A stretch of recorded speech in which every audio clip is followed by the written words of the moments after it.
আসসালামু আলাইকুম। আশা করি তোমরা সকলেই ভালো আছো। আজকে আমরা চতুর্থ অধ্যায়ের ম্যালেরিয়া হতে অর্থাৎ ধারাবাহিক ক্লাসের প্রথম ক্লাসটা দেখব। অর্থাৎ ধারাবাহিকভাবে এই ক্লাসটা না দেখলে আমরা কিন্তু পরবর্তী ক্লাসটা বুঝতে পারবো না। অর্থাৎ তোমাদের এই ক্লাসটা ধারাবাহিক ক্লাস। ধারাবাহিক ক্লাসের প্রথম অংশ থেকে আমরা দেখব ম্যালেরিয়ার জীবনচক্র, অর্থাৎ ম্যালেরিয়ার কীভাবে জীবনচক্র সম্পন্ন করে। এটা খুবই ইম্পর্টেন্ট রিটেনের জন্য।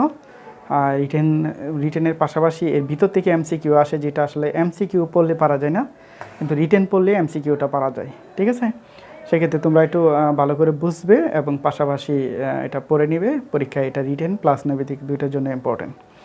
তো আমরা দেখি ম্যালেরিয়ার জীবনচক্র। এই যে ম্যালেরিয়া একটা জীবাণু, সে কীভাবে তার জীবনচক্র সম্পন্ন করে। আমি ম্যালেরিয়া জীবনচক্র সম্পন্ন হওয়ার জন্য দুইটা পোষকের প্রয়োজন। কয়টা পোষক? দুইটি পোষক। ম্যালেরিয়ার জীবনচক্র সম্পন্ন হওয়ার জন্য কয়টি পোষকের প্রয়োজন? দুইটি পোষকের প্রয়োজন হয়। ক্লিক করতে হবে। হ্যাঁ, একটা হচ্ছে কি, এক নাম্বার হচ্ছে মানুষ, আর দুই নাম্বার হচ্ছে মশকি। অর্থাৎ ম্যালেরিয়ার জীবনচক্র সম্পন্ন করতে হলে আমাদের দুইটা পোষকের প্রয়োজন হয়। একটা হচ্ছে মানুষ আর একটা কিসের প্রয়োজন হয়? মশকি। অর্থাৎ দুইসব পোষক ছাড়া কখনোই সে কী করতে পারে না, ম্যালেরিয়া জীবাণু জীবনচক্র সম্পন্ন করতে পারে না। তো ম্যালেরিয়া জীবাণু কীভাবে জীবনচক্র সম্পন্ন করে সেটা আমরা একটু দেখব। আমি ধরে নিলাম মধ্যে একটা টান দিলাম, উপরের পাশটা ধরে নিলাম মশকি। এটা ধরে নিলাম কি, মশকি। মানে মশকি মানে হচ্ছে স্ত্রী মশা। আর নিচের পাটটা ধরে নিলাম কি, মানুষ।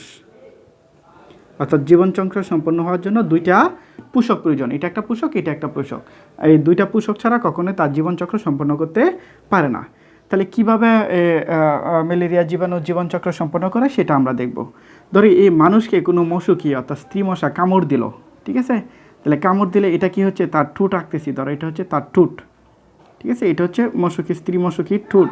ঠোঁটটা হচ্ছে এরকম।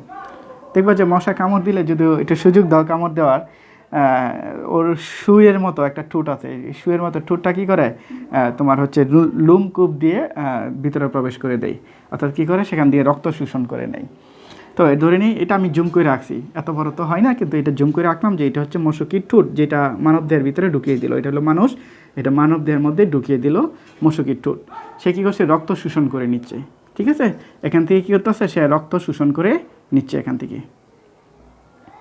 তো যখন রক্ত শোষণ করে নিবে, এটা প্রথমত ম্যালেরিয়া হওয়ার জন্য কী করতে হবে, ম্যালেরিয়া হওয়ার জন্য সেটাকে এনোফিলিক্স মশকি হইতে হবে। এনোফিলিক্স গণের মশকি হইতে হবে। অর্থাৎ এই যে মশা রক্ত খাচ্ছে, যে কোনো মশার রক্ত খাইলেই তোমার ম্যালেরিয়া হবে না। অর্থাৎ এনোফিলিক্স গণের মশকি হইতে হবে। ঠিক আছে, স্ত্রী মশা, পুরুষ মশা কামড় দিলে কিন্তু ম্যালেরিয়া বা হবে না। ঠিক আছে, ডেঙ্গু হবে না। অর্থাৎ স্ত্রী মশা যখন কামড় দিবে, অর্থাৎ এনোফিলিক্স, তখন হবে কি, তখন হবে তোমার ডেঙ্গু ম্যালেরিয়া হতে পারে। তো এনোফিলিক্সের সব এনোফিলিক্স স্ত্রী মশা কি কামড় দিলেই কি হবে না, তার দেহে ওই জীবাণু অর্থাৎ ম্যালেরিয়া জীবাণু থাকতে হবে। ম্যালেরিয়া জীবাণু যদি তার দেহে নাই থাকে, তাহলে ওই মশাকে কামড় দিয়ে রক্ত খেলে আমার দেহে কি হবে না, আমার দেহে ম্যালেরিয়া হবে না। তাই ম্যালেরিয়া হওয়ার জন্য অর্থাৎ এই মশকি আক্রান্ত থাকতে হবে। মশকি কীভাবে আক্রান্ত হবে, মশকিও অন্য কোনো বাহক থেকে আক্রান্ত হবে। ধর না, কোনো এমন একজন অসুস্থ মানুষ, অর্থাৎ তার দেহে ম্যালেরিয়া আছে, কোনো কারণে কোনো মাধ্যম দিয়ে তার দেহে ম্যালেরিয়া ঢুকছে, অর্থাৎ কোনোভাবে তার দেহে ম্যালেরিয়া জীবাণু আছে, তার রক্তকণিকার মধ্যে, অর্থাৎ লোহিত রক্তকণিকা। আমরা যদি বলি এখানে লোহিত রক্তকণিকা, লোহিত রক্তকণিকা। ঠিক আছে, অর্থাৎ লোহিত রক্তকণিকার মধ্যে কি ঢুকে গেছে, তোমার হচ্ছে ম্যালেরিয়া জীবাণু ঢুকে গেছে। এখন কি করলো, ওই মানুষটা আক্রান্ত, জ্বরে আক্রান্ত, তাকে এসে একটা সুস্থ এনোফিলিক্স গণের অন্তর্ভুক্ত মশকি কামড় দিল। তার দেহে কিন্তু আগে থেকে কি ছিল না, ম্যালেরিয়া জীবাণু ছিল না। সে যখন কামড় দিল, কামড় দিয়ে রক্ত শোষণ করে নিচ্ছে। এই রক্ত শোষণ করার সময় লোহিত রক্তকণিকা থেকে দুই ধরনের উপাদান তার মধ্যে প্রবেশ করবে। ঠিক আছে, একটাকে বলি আমরা, এটা যেটা আকারে ছোট, মানে এটাকে বলি মাইক্রো, আর যেটা আকারে বড় এটাকে বলি ম্যাক্রো। গ্যামিটোসাইট।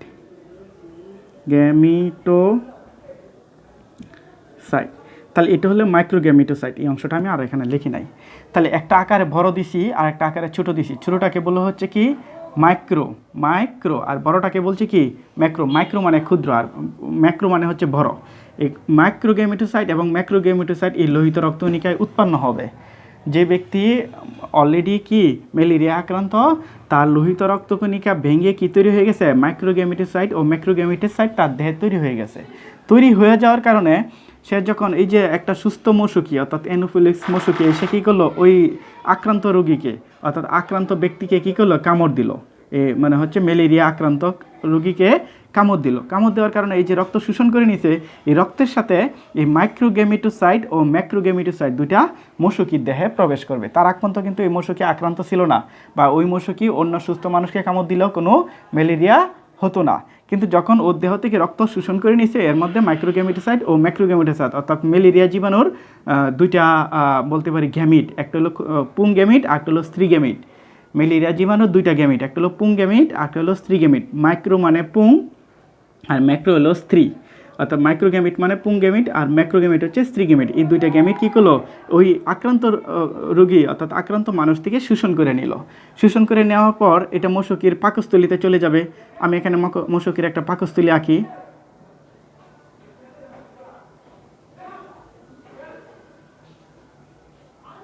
এটা হচ্ছে ধরে নেই মশকির পাকস্থলী, দেখা যাচ্ছে ক্লিয়ার? ক্লিক করতে হবে। এটা হচ্ছে মশকির কি একটা পাকস্থলী, ঠিক আছে? এই মশকির পাকস্থলীর ভিতরে কি হলো, ঢুকে গেল।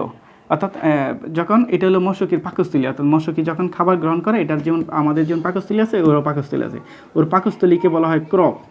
এর পাকস্থলীকে মশকির পাকস্থলীকে কী বলা হয়, ক্রপ। অর্থাৎ এই দুইটা মশকির পাকস্থলী ঢুকে গেল। দেখো এই দিক দিয়ে ঢুকলো, এটাও এই দিক দিয়ে ঢুকলো, অর্থাৎ দুইটা গ্যামিটে ঢুকলো, একটা স্ত্রী গ্যামিট একটা পুং গ্যামিট। তাহলে এই যে এই পাশে দিলে স্ত্রী গ্যামিট, স্ত্রী গ্যামিটটা কী হবে, এর মধ্যে ঢুকছে। আর পুং গ্যামিটটা কী হলো, এর মধ্যে ঢুকছে। পুং গ্যামিটটা আকারে ছোটো, স্ত্রী গ্যামিটটা কী হয়, আকারে বড়। এখানে আমি ছোটো করে গ্যামিট দিলাম। তাহলে এটাকে বলতে পারি আমরা এই যে ম্যাক্রোগ্যামিটোসাইট বা মাইক্রোগ্যামিট, ম্যাক্রোগ্যামিট। এটা হচ্ছে ম্যাক্রোগ্যামিট। তাহলে এটা কি, এটা হচ্ছে মাইক্রোগ্যামিট, এটা হচ্ছে মাইক্রোগ্যামিট। লেখা বোঝা যায়, ক্লিয়ার বোঝা যাচ্ছে লেখা? ওকে। একটা হলো মাইক্রোগ্যামিট, মাইক্রো মানে ক্ষুদ্র, যেটা হলো পুং গ্যামিট তৈরি করবে, আর ম্যাক্রো হলো বড়, যেটা স্ত্রী গ্যামিট তৈরি করবে। এই মাইক্রোগ্যামিট এবং ম্যাক্রোগ্যামিটগুলো আকারে কী হবে, বৃদ্ধিপ্রাপ্ত হবে।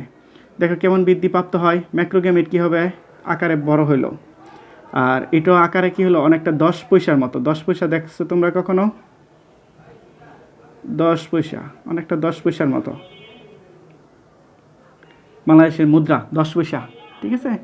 অনেকটা এটা আকারে কী হয়ে যাবে, 10 পয়সার মতো হয়ে গেল। এর নিউক্লিয়াসটা বিভাজন ঘটে এই নিউক্লিয়াসটা এরকম হয়ে গেছে। এটা অনেকটা আকৃতি 10 পয়সার মতো। আর স্ত্রী গ্যামেটটা কী হলো, আকারে একটু বড় হলো, আগে যেমন ছিল তার চেয়ে বড় হলো। একসময় কী হবে, স্ত্রী গ্যামেটটা অনেকটা কোণ তৈরি করবে, এরকম কোণের মতো হয়ে যাবে। আকারে বড় হয়েছে, পাশাপাশি একটা কোণের মতো তৈরি করবে, ঠিক আছে? এর মধ্যে নিউক্লিয়াস রয়ে গেছে। আর এটা কি করবে, এটা ফ্লাজেলা তৈরি করবে। কেমন ফ্লাজেলা তৈরি করে দেখি আমরা। এরকম এই প্রত্যেকটা ফ্লাজেলার ভিতরে একটা করে নিউক্লিয়াস থাকবে, এরকম তৈরি করবে। এটা হলো ফ্লাজেলেট তৈরি করছে। একসময় এই ফ্লাজেলাগুলো আসলে এক একটা করে আলাদা হয়ে যাবে। আলাদা হয়ে গেলে কি হবে, এটা একটা থেকে আলাদা হয়ে এটা এখানে চলে আসছে, এই যে আলাদা হয়ে গেছে। আর স্ত্রী গ্যামেটটা কী হবে, একসময় এসে স্ত্রী গ্যামেটের সাথে এটা মিলন ঘটবে, ঠিক আছে? তাহলে এটাকে আমরা বলি নিষেক কোণ। নিষেক কোণ তৈরি গেছে। আর এটা কি বলি আমরা, এক্স ফ্লাজেলেট। এর নাম কি, আমি নিচে লিখতেছি এক্স ফ্লাজেলেট। এক্স ফ্লাজেলেট।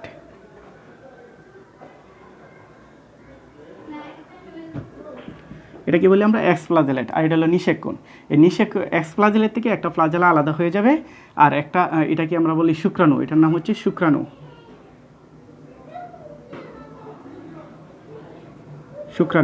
আর এটার নাম হচ্ছে ডিম্বাণু। আমার বোর্ডটা ছোটো, তাই ছোটো করে রাখছি, লেখা বোঝা যাচ্ছে তো? অর্থাৎ আমি কি হচ্ছে, আরও কাছে নিয়ে আসবো, ক্লিয়ার পুরো চিত্রটা দেখা যায়। আমি একটু দেখে নিচ্ছি। আচ্ছা ঠিক আছে, আমি আরেকটু কাছে নিয়ে আসতেছি। ওকে, ক্লিয়ার দেখা যায়, লক করতে হবে। তাহলে কি হচ্ছে, এখানে একটা শুক্রাণু পেয়ে গেছি, ডিম্বাণু পেয়ে গেছি। শুক্রাণু এবং ডিম্বাণু পরস্পরের সাথে মিলন ঘটবে। কীভাবে মিলন ঘটে দেখেন, এ কী করবে, এর মধ্যে প্রবেশ করবে এরকমভাবে, এই পরে প্রবেশ করতেছে। ধরো এর পরের চিত্রটা এরকম ছোটো করে দিলাম এখানে, এই জিনিসটা আমি এখানে দিই, এই একটা, ঠিক আছে, এ কী করলো, এর মধ্যে প্রবেশ করলো। এর পরবর্তীতে আসা এই যে পুংগ্যামেট আর স্ত্রীগ্যামেট দুইটা মিলন করছে। তাহলে এটা কী ছিল, এটা নিষেক কোণ বা এটা শুক্রাণু, আর এটা কী হচ্ছে মিলন করছে, এটার নাম হচ্ছে ডিম্বাণু। তো এই দুইটা মিলন করতে কী হয়েছে, নিষেক তৈরি গেছে। তাহলে এটা আরেক নাম কি, নিষেক। দেখো তুমি ইচ্ছা করলে এখানে আরেকটা চিত্র বেশি দিতে পারো, যদি আমার এখানে জায়গা নেই, আমি একটু জায়গাটা বাড়িয়ে নিচ্ছি উপর থেকে, ঠিক আছে। তাহলে দুইটা মিলন করছে, এ পাশে ছিল কি শুক্রাণু, এটা ছিল কি ডিম্বাণু, এটাকে আমরা ডিম্বাণু বলতে পারি, ডিম্বাণু।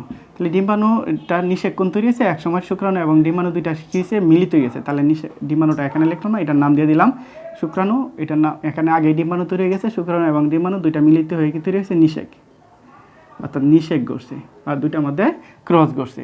নিষেক ঘটার পর কি হয়, নিষেক ঘটার পর দুইটা মিলিত হয়ে গেছে, দুইটা মিলিত হয়ে এরকম একটা কোষ তৈরি করবে, প্রায় কাছাকাছি ওটার মতোই, ডিম্বাণুর মতোই এই তৈরি করছে। তো এই দুইটা কী হয়েছে, একসাথে মিলিত হয়ে গেছে, মিলিত হয়ে গিয়ে একটা নতুন অংশ তৈরি করছে, অর্থাৎ একটা নতুন কোষ তৈরি হয়েছে, যেটাকে আমরা বলতে পারি উকিনেট। এর নাম কি, এর নাম হচ্ছে উকিনেট, রসৌ উ, কি নেট।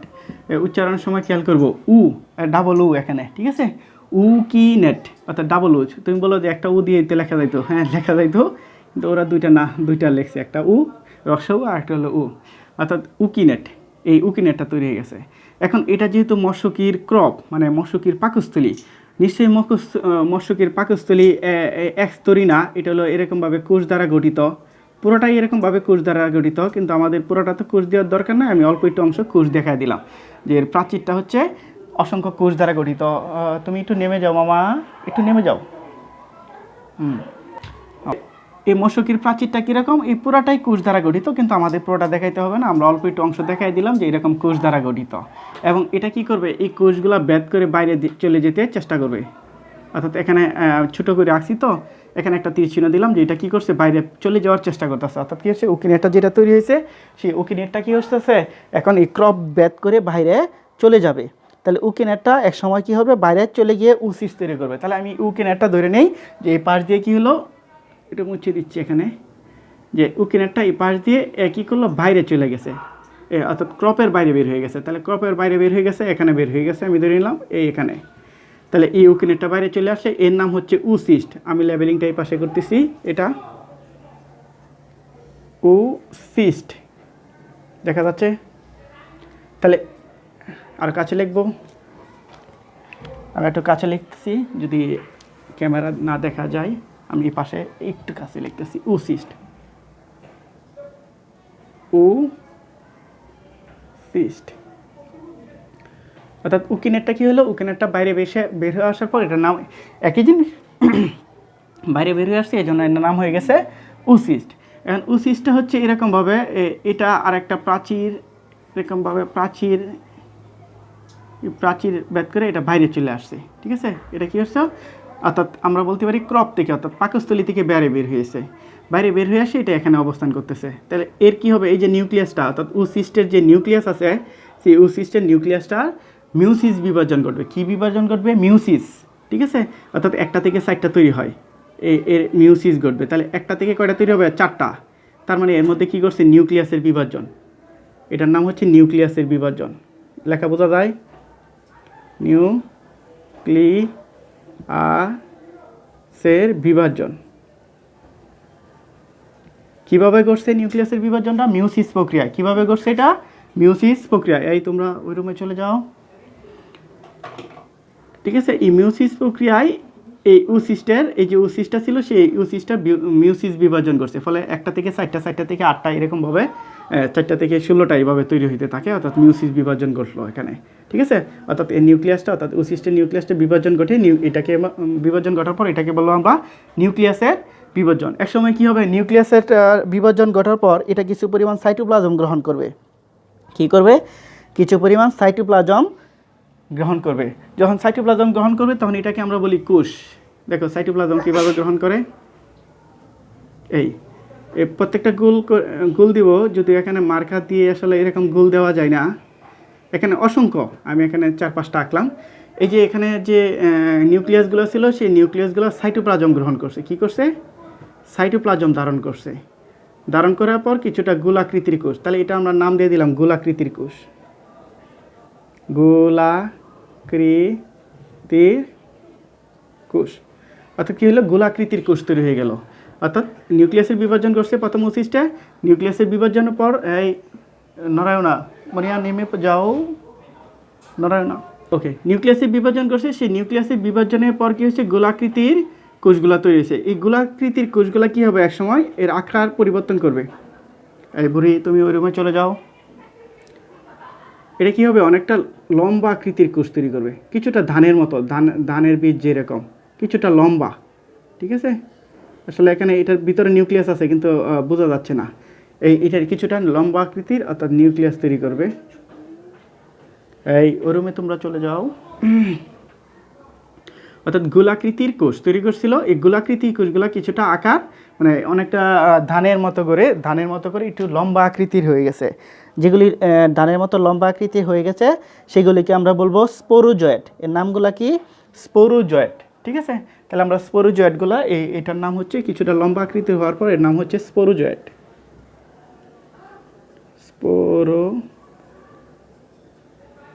স্পোরোজয়েট ক্লিক করতে হবে ক্লিয়ারের জন্য। এটার নাম কি? স্পোরোজয়েট। এই স্পোরোজয়েটগুলো কী হবে, একসময় এর প্রাচীরটা ব্যাধ হয়ে আসলে আমি এভাবে এটা এখানে দিলাম না, এই লাইনটা এভাবে দিলাম না। ঠিক আছে, এক এক বই এক এক রকম চিত্র আছে, তুমি চেষ্টা করবো আমি যেটা এঁকে দিয়েছি সেটা ফলো করার জন্য। সব চিত্রই হবে, কোনো প্রবলেম নাই, তবে আমি যেটা এঁকে দিয়েছি এটা অধিক গ্রহণযোগ্য। আমি আমার কাছে অনেকগুলো বই ফলো করেছি, যে বইটা আমার কাছে মনে হলো যে না এই বইটা ভালো দিয়েছে, সেটাই আমি এঁকে দিয়েছি। ঠিক আছে, ওকে, এটা এঁকে দিলাম যে এগুলি হচ্ছে কি স্পোরোজয়েট। এগুলি কি? স্পোরোজয়েট। ঠিক আছে, তো স্পোরোজয়েট তৈরি হয়েছে। স্পোরোজয়েটের প্রাচীর, এই যে স্পোরোজয়েট তৈরি হয়ে গেছে, এর প্রাচীরটা কী হবে, একসময় বিগলিত হয়ে যাবে। এর প্রাচীরটা একসময় বিগলিত হয়ে গেছে, মানে প্রাচীর কী হয়েছে, এনজাইমের কারণে এটা বিগলিত হয়ে গেছে। ফলে এই যে স্পোরোজয়েটগুলো ছিল অনেকটা ধানের বীজের মতো লম্বা আকৃতির, এগুলি একসময় এর দেহ থেকে বের হয়ে আসবে। এখান থেকে কী হবে, বের হয়ে আসতে থাকবে। এই পর্যন্ত এখান থেকে বের হয়ে আসলো। ঠিক আছে, এখন দেখো তাহলে স্পোরোজয়েটের প্রাচীরগুলো কী হয়েছে, বের হয়ে গেছে। স্পোরোজয়েট কি হ্যাপ্লয়েড না ডিপ্লয়েড? অবশ্যই হ্যাপ্লয়েড। স্পোরোজয়েট কি? স্পোরোজয়েট অবশ্যই হ্যাপ্লয়েড। কারণ দেখো এই যে এখানে এটা উসিস তৈরি ছিল, অর্থাৎ উকিনেটা ছিল, ইউকিনেটটা কি 2n ডিপ্লয়েড, নিষেক গুটে গেছে, মানে হ্যাপ্লয়েড, দুইটা হ্যাপ্লয়েড, অর্থাৎ একটা শুক্রাণু একটা ডিম্বাণু, দুইটার মিলন করছে। শুক্রাণু হ্যাপ্লয়েড, ডিম্বাণু কি? এই শুক্রাণু হ্যাপ্লয়েড, ডিম্বাণুটাও কি হ্যাপ্লয়েড, দুইটা হ্যাপ্লয়েডের মিলন ঘটে কী হয়েছে, উকিনেট তৈরি হয়েছে। উকিনেটটা ডিপ্লয়েড। উসিস্টও কি? ডিপ্লয়েড। উসিস্টও কি? ডিপ্লয়েড। কিন্তু উসিস্টের পরে নিউক্লিয়াসের বিভাজন করছে কী প্রক্রিয়ায়? মিউসিস প্রক্রিয়ায়। তার মানে এখানে আর হ্যাপ্লয়েড হয়ে গেছে। নৈবিত্তিকগুলা কোথায় থেকে আসবে বুঝতে পারছি, অর্থাৎ এর ভিতর থেকে কোয়েশ্চেন আসবে।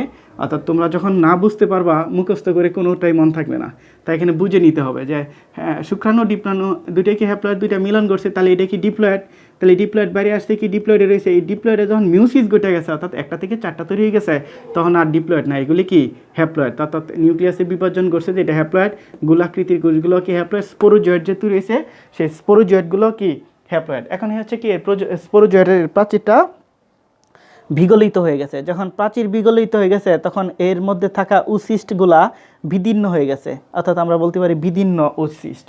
ঠিক আছে, এই যে এই উসিস্টটাই ছিল, সেই উসিস্টে বাইরের আবরণটার নাম হচ্ছে উসিস্ট। বাইরের আবরণ নাম কি? উসিস্ট। তাহলে এটার নাম হচ্ছে বিদীর্ণ, বিদীর্ণ উসিস্ট। বাইরের যে আবরণ সেটা হচ্ছে কি উসিস্ট, বা পুরা গঠনকে বলি উসিস্ট। আর নিউক্লিয়াসের বিভাজন বাইরের বিভাজন করছে না, ভিতরে করছে। গোলাকৃতির কোষ, বাইরের কোষটা না, ভিতরের কোষ। স্পোরোজয়েট, এই ভিতরের কোষগুলাকে বলি স্পোরোজয়েট, বাইরেরটাকে না, পুরোটাকে একটা স্পোরোজয়েট না। স্পোরোজয়েট কোনগুলা? এই প্রত্যেকটা ক্ষুদ্র ক্ষুদ্র এই যে ছোটো ধানের মতো বা কোনাকৃতির কোষ আছে সেগুলিকে বলা হয় স্পোরোজয়েট। আমরা তাহলে এর ভিতরেগুলো কি? এই ভিতরেগুলো হচ্ছে স্পোরোজয়েট, কিন্তু এর বাইরের আবরণটার নাম কি? বা উসিস্টের আবরণই। এই যে উসিস্ট ছিল সেই উসিস্টের আবরণটা এখনও রয়ে গেছে, অর্থাৎ এটা আকারে বড় হয়েছে। একসময় কী হয়েছে, উসিস্টের এই যে উসিস্টের সেই আবরণটা বাইরে ফেটে গেছে, কারণ এর ভিতরে আর জায়গা নিচ্ছে না, আকারে বড় হয়ে গেছে, ফলে এটা ফেটে গেছে। ফেটে গেলে কী হবে, এটা বাইরে বেরিয়ে আসবে। তাই এখান থেকে এই চিত্রটা এভাবে দিয়ে দিব, এই মাথা দিয়ে সরি এই আইসা কী করবো, এর সাথে মিলে গেছে। এখানে একটা কোন আকৃতি হয়ে গেছে, এই বোঝা গেছে। আমি কী করছিলাম ওই সময় প্রত্যেকটা গোল করে দিয়েছিলাম, প্রত্যেকটা গোল করে দেওয়াতে এটা সুন্দর হবে এবং সহজে আঁকা যাবে। আমি আরেকটা টান এর মধ্যে দিয়ে দিলাম, ঠিক আছে। জাস্ট এটাকে স্পর্শ করে এদিকে চলে আসছে। এটা হচ্ছে লালা গ্রন্থি, মশকির লালা গ্রন্থি, এর নাম হচ্ছে লালা গ্রন্থি, লালা গ্রন্থি, ঠিক আছে। এর নাম হচ্ছে লালা গ্রন্থি।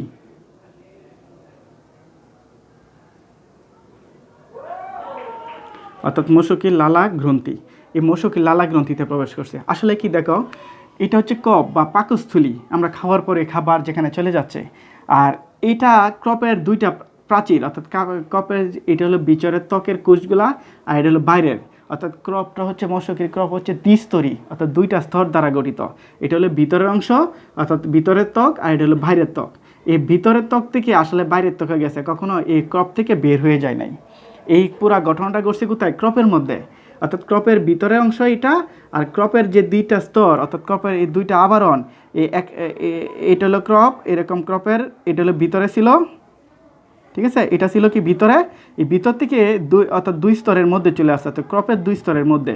তাহলে এই দুইটা কি ক্রপের দুইটা স্তরের মধ্যে, এটা হলো ক্রপের বাইরের প্রাচীর, এটা হলো ক্রপের ভিতরের প্রাচীর। বোঝা গেছে, ক্লিক করতে হবে। এটা হলো ক্রপের কি বাইরের প্রাচীর, আর এটা হলো ক্রপের ভিতরের প্রাচীর। ক্রপের ভিতরের প্রাচীর, আর এটাকে বলি কি বাইরের প্রাচীর। এই দুইটা প্রাচীরের মধ্যবর্তী অংশে এই যে উসিস্টা নিউক্লিয়াসের বিভাজনের মাধ্যমে কি তৈরি হয়েছে, স্পোরোজয়েড তৈরি হয়েছে। তাহলে স্পোরোজয়েড কোনগুলা, ভিতরের গুলা, পুরাটাকে আমরা স্পোরোজয়েড বলি না, এই ভিতরে যে কোষগুলো আছে সেগুলোকে বলা হয় স্পোরোজয়েড। একসময় এই স্পোরোজয়েড বের হয়েছে, কীভাবে বের হয়ে আসছে, এই যে উসিস্ট ছিল, এই উসিস্টের বাইরে যে আবরণটা ছিল, সেই আবরণটা বিদীর্ণ হয়ে গেছে, ফেটে গেছে, ফলে এগুলি বাইরে বের হয়ে আসছে। বের হওয়ার পর এটা কোথায় চলে গেছে, মশকির লালা গ্রন্থিতে, লালা গ্রন্থিতে চলে গেছে। এখন দেখো, সে লালা গ্রন্থিতে চলে গেল। এখন সে যখন এই ঘটনা তার ভিতরে দেহের মধ্যে ঘটবে, এই ঘটনা কি পুরো ঘটনাটাই তার দেহের মধ্যে ঘটবে। যখন এই ঘটনা দেহের মধ্যে ঘটবে, তখন সে আরেকজন সুস্থ মানুষকে গিয়ে কী করবে, কামড় দিবে। একজন সুস্থ মানুষকে যখন সে কামড় দিবে, তখন কি হবে, মানে হচ্ছে, অর্থাৎ এই ঘটনা ঘটতে অবশ্যই একটা সময় লাগে। আমি যদি সময়গুলো আবার পরে দেখাই দেবো তোমাদেরকে, শর্টকাট মনে রাখার জন্য, কারণ এখানে অনেকগুলো সময় মনে রাখতে হবে নৈমিত্তিকগুলো। তাহলে সে কী হলো, মানে আরেকজন সুস্থ মানুষকে আসা কামড় দিল। সে কিন্তু এখন আক্রান্ত কি দিয়ে, ম্যালেরিয়া জীবাণু দিয়ে। অর্থাৎ ম্যালেরিয়া জীবাণু দিয়ে সে আক্রান্ত হয়ে আরেকজন সুস্থ মানুষের দেহে আসা সে রক্ত শোষণ করলো, অর্থাৎ সে কী করলো, রক্ত গ্রহণ করলো। যখন সে রক্ত গ্রহণ করবে, তখন কি হবে, সুস্থ মানুষের দেহ থেকে রক্ত গ্রহণ করে নিল, কোনো সমস্যা নেই। কিন্তু আমরাও যদি কোনো কিছুতে কামড় দেই, বা কুকুরে কিছুতে কামড় দেয়, কামড়ের সাথে কি হয়, লালা কিন্তু একটু রক্তের সাথে মিশে যায়। আমিও যদি কোনো জায়গায় কামড় দেওয়া হয়, একটু ছিলে যায়, বা একটা কুকুরও যদি কোনো জায়গায় কামড় দেয়, একটু রক্ত বের হয়, রক্তের সাথে কি হয়, কুকুরের লালাটা রেগে যায়। একইভাবে মশকি রক্ত শোষণ করে নিচ্ছে, কোনো সমস্যা নাই, কিন্তু এই যে ওর লালাটা রক্তের সাথে লেগে যাবে, ফলে এখান থেকে কিছু স্পোরোজয়েড বাইরে বের হয়ে আসবে। কিছু স্পোরোজয়েড কী হবে, বাইরে বের হয়ে আসবে। অর্থাৎ আরেকজন মানুষকে যখন কামড় দিবে, এই সুস্থ দেহে এই কিছু লালার সাথে কিছু স্পোরোজয়েড সুস্থ দেহের মানুষের দেহে চলে যাবে। এই স্পোরোজয়েড, এগুলির নাম কি, স্পোরোজয়েড। উপরে লিখছি একই নাম, এটা হলো স্পোরোজয়েড, অর্থাৎ এই স্পোরোজয়েডগুলো কী হবে, স্পোরোজয়েডগুলো সুস্থ মানুষের দেহে প্রবেশ করে যাবে। যখন সে কামড় দিবে, রক্ত শোষণ করে নিচ্ছে, কিন্তু এই লালা রসের সাথে কিছু পরিমাণ স্পোরোজয়েড ওর দেহে চলে যাবে। এই স্পোরোজয়েডটি গিয়ে আবার এই সুস্থ মানুষের দেহে কী করবে, রোগ সৃষ্টি করবে। সুস্থ মানুষের দেহে রোগ সৃষ্টি করবে। আজকে আমরা প্রধান দেখানোর অংশটাই হচ্ছে তোমার অর্থাৎ মশকির দেহে কীভাবে জীবনচক্র সম্পন্ন করে। আমরা পরে ক্লাসে যেটা দেখব সেটা হলো মানুষের দেহে কীভাবে জীবনচক্র সম্পন্ন করে। দেখো, এটা প্রথমে চলে গেল, এটা রক্তরস দিয়ে যখন এটা মানুষকে কামড় দিবে, মানুষের মশকির লালা থেকে এগুলি কী হবে, সুস্থ মানুষের রক্তের সাথে মিশে যাবে।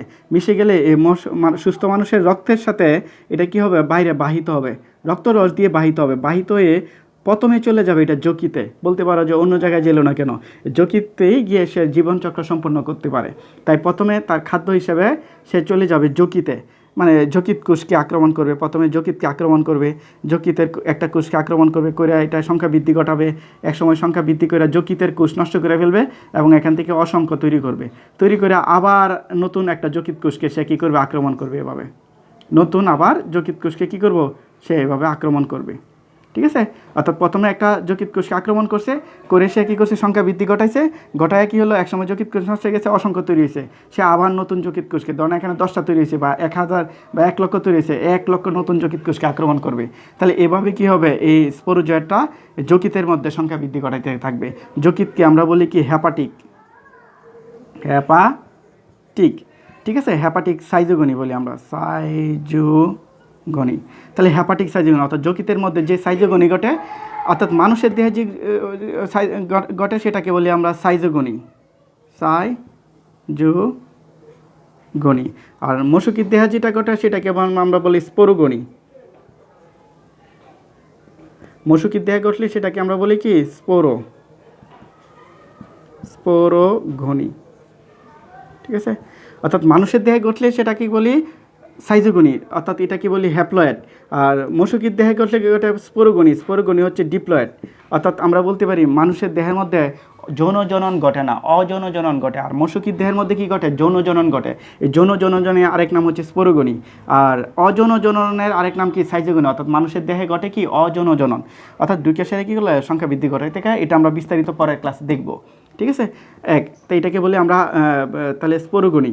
তাহলে এই সাইজোগনি আবার দুই ধরনের, একটা হেপাটিক সাইজোগনি, আরটা হলো কি আমরা বলি, আরটাকে বলি আমরা লোহিত রক্তকণিকার ইংরেজির নাম কি, এরিথ্রোসাইটিক, এরিথ্রোসাইটিক, এখানেও সাইজোগনি। অর্থাৎ সাইজোগনি দুই ধরনের, একটা হেপাটিক অর্থাৎ যকৃতের মধ্যে ঘটে, আর একটা কি, লোহিত রক্তকণিকা। লোহিত রক্তকণিকার ইংরেজির নাম হচ্ছে এরিথ্রোসাইট। তাহলে এটা কি বলে, এরিথ্রোসাইটিক সাইজোগনি, হেপাটিক সাইজোগনি। প্রথমে কি হলো, রক্তরস দিয়ে যকৃতে চলে আসবে, যকৃতে সে সংখ্যা বৃদ্ধি ঘটাতে থাকবে, একবার চক্র সম্পন্ন করে আসলে অসংখ্য তৈরি হবে, আবার অসংখ্য যকৃৎ কোষকে আক্রমণ করবে। ফলে জয়বার চক্র সম্পন্ন হবে ততই যকৃৎ কী হয়ে যাবে, যকৃতের কোষগুলো ড্যামেজ হয়ে যাবে, মানুষের মৃত্যু নিশ্চিত হয়ে যাবে। আবার দেখো, যখন যকৃৎকে আক্রমণ করছে, একই সাথে একবার যকৃতের চক্র সম্পন্ন হওয়ার পর এই যে কোষগুলো তৈরি হয়েছে সেগুলো আবার লোহিত রক্তকণিকাগুলোকে আক্রমণ করতে পারে। লোহিত রক্তকণিকাকে আক্রমণ করে এর দেহের মধ্যে কী করবে, চক্র ঘটাবে। লোহিত রক্তকণিকার মধ্যে কী করবে, এরকমভাবে চক্র ঘটাইতে থাকবে।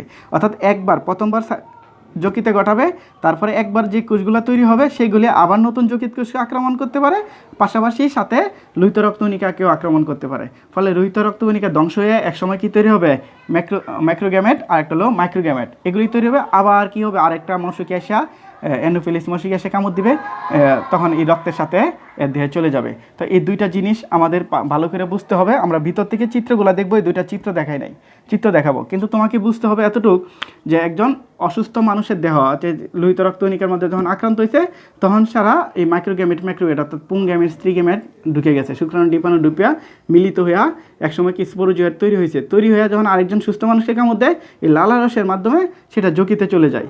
যকৃৎ একবার চক্র সম্পন্ন হয়ে আবার যখন চক্র সম্পন্ন হবে তখন নতুন যকৃৎ কোষ আক্রান্ত হবে, আবার পাশাপাশি লোহিত রক্তকণিকা আক্রান্ত হবে। অর্থাৎ দুইটা ধাপ একসাথে চলতে থাকবে, মানে একবার চক্র সম্পন্ন হওয়ার পর। ঠিক আছে, তখন এই পাশেও চক্র করতে থাকবে, এই পাশেও চক্র সম্পন্ন হতে থাকবে, এবং ওদের কোষ যত বেশি সংখ্যা বৃদ্ধি করবে ততই কি আবার আক্রান্ত হবে।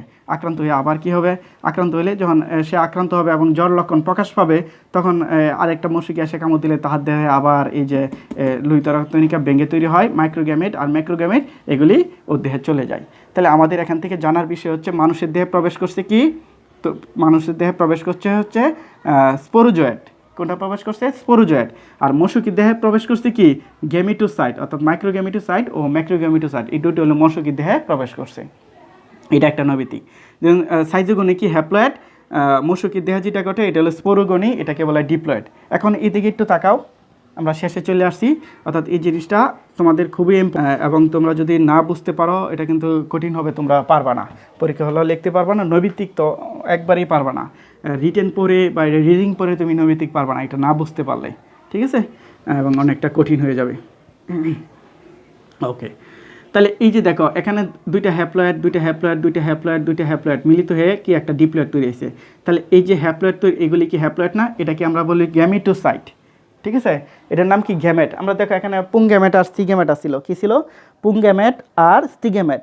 তাহলে এই যে পুংগ্যামেট স্টিগ্যামেট মিলিত হইতে হইতে একসময় কি হয়েছে, এখানে ওসিস তৈরি হয়েছে, অর্থাৎ এন এন মিলিত হয়ে ওসিস তৈরি হয়েছে। তাহলে এই যে ভিতরের চিত্রটা, অর্থাৎ কপের ভিতরের অংশ, ভিতরের প্রাচীরের ভিতরে যে চিত্রটা, এটাকে বলে গ্যামিটোগনি। গ্যামিটোগনি লেখা বোঝা যায়। এই অংশটার নাম কি গ্যামিটোগনি, অর্থাৎ ক্রপের ভিতরে অংশ যেটা করছে, অর্থাৎ বাইরের চিত্রটা আঁকি নাই, ধরো বাইরের চিত্রটা নাই, এটা হলো গ্যামিটোগনি। আর এই যে ক্রপের ভিতরের প্রাচীর এবং বাইরের প্রাচীর মধ্যে যেটা করছে, এখানে দেখো দুইটা মিলিত হয়ে আবার হ্যাপ্লয়েড তৈরি হয়েছে, এটার নাম হচ্ছে স্পোরোগনি। স্পোরোগনি, তাহলে স্পোরোগনি, ঠিক আছে। তাহলে একটা হলো গ্যামিটোগনি, যেটা গ্যামিটগুলা ছিল এই জন্য গ্যামিটোগনি। পরীক্ষায় কিন্তু পুরোটা আসতে পারে যে মশকির ক্রপের মধ্যে, অর্থাৎ মশকির জনজননটা দেখাও, তাহলে এটা হলো মশকির জনজনন, সরি ম্যালেরিয়ার জনজনন, এটা হলো ম্যালেরিয়ার জনজনন। এর আরেক নাম হচ্ছে মশকির ক্রপের মধ্যে জনন, অথবা এরকে আমরা বলতে পারি স্পোরোগনি। এর আরেক নাম বলতে পারি কি মানে হচ্ছে আমরা এই পাঁচটাকে বলতে পারি স্পোরোগনি, এটাকে বলতে পারি গ্যামিটোগনি, ঠিক আছে। অর্থাৎ আমরা স্পোরোগনি বলতে পারি, গ্যামিটোগনি বলতে পারি, অর্থাৎ বিভিন্ন নামে কিন্তু এটা আসতে পারে পরীক্ষায়, ঠিক আছে। তোমরা এই জিনিসটা খেয়াল করবা, কোনটা গ্যামিটোগনি কোনটা স্পোরোগনি, ঠিক আছে। তাহলে আমরা এই গ্যামিটোগনি এবং স্পোরোগনি জিনিসটা খুব ভালো করে পড়তে হবে। তাহলে এই পুরো অংশটাকে বলা হয় স্পোরোগনি, এর ভিতর অংশটাকে বলা হয় গ্যামিটোগনি, ঠিক আছে। ভিতর অংশটাকে বলা হয় কি গ্যামিটোগনি। তাহলে আমরা গ্যামিটোগনিটা হচ্ছে ভিতর অংশ। আমি যদি পরীক্ষা আসে এরকমভাবে আসতে পারে, এটা কোথায় পেয়েছি একটু দেখো, পরীক্ষা আসলে শুধু গ্যামিটোগনি, ঠিক আছে, তাহলে আমার এই অংশটা দিতে হবে না। পরীক্ষা আসলো যে গ্যামিটোগনি বর্ণনা করো, তাহলে কী হবে না, আমার এই অংশটা দিতে হবে না, ঠিক আছে। শুধু আমি এই অংশটা পুরোটা মুছে ফেলবো, এই অংশটা আমার দিতে হবে না, শুধু এই অংশটা দিলে হয়ে গেছে। আর যদি পরীক্ষা আসে স্পোরোগনি বর্ণনা করো, তাহলে কি হবে, আমাদের এই ভিতরে চিত্রগুলো দেখানোর দরকার নাই, এগুলি কোনোটাই দেখাইতে হবে না। জাস্ট আমরা শুক্রাণু এবং ডিপ্রাণু মিলে থেকে যে উকিনেট, এই যে উকিনেট থেকে দেখানো যাব, উকিনেট থেকে এই যে বাইরের যে অংশটা ছিল, এই অংশটা ছিল, আমরা সেই অংশটা শুধু দেখব। এই ভিতরের অংশগুলো আমার চিত্র আঁকতে হবে না, জাস্ট এই অংশটা আঁকবো, কিন্তু ভিতরে কোনো চিত্র বা লেভেলিং করতে হবে না, শুধু বাইরের এই অংশগুলো দেখাই দিলে আমাদের স্পোরোগনি হয়ে যাবে। তাহলে গ্যামিটোগনি এবং স্পোরোগনি কি, এটা তোমরা একটু ভালো করে খেয়াল করবা। এবং পরীক্ষায় কিন্তু আসতে পারে মশকি ক্রপের মধ্যে এটা কি ঘটে, যৌন জনন, এটা কি বলি আমরা যৌন জনন, যৌন জনন, অর্থাৎ এই পর্যন্ত যা পড়ছি সেটা হচ্ছে কি যৌন জনন পড়ছি, তাহলে মশকি ক্রপের মধ্যে করছে। আর এই দুইটা হলো অযৌন জনন, এটা আমরা এখনও পড়ি নাই, অর্থাৎ তোমরা পরীক্ষায় ভেঙে ভেঙে কোয়েশ্চেন আসবে, পুরোটা একত্রে আসবে।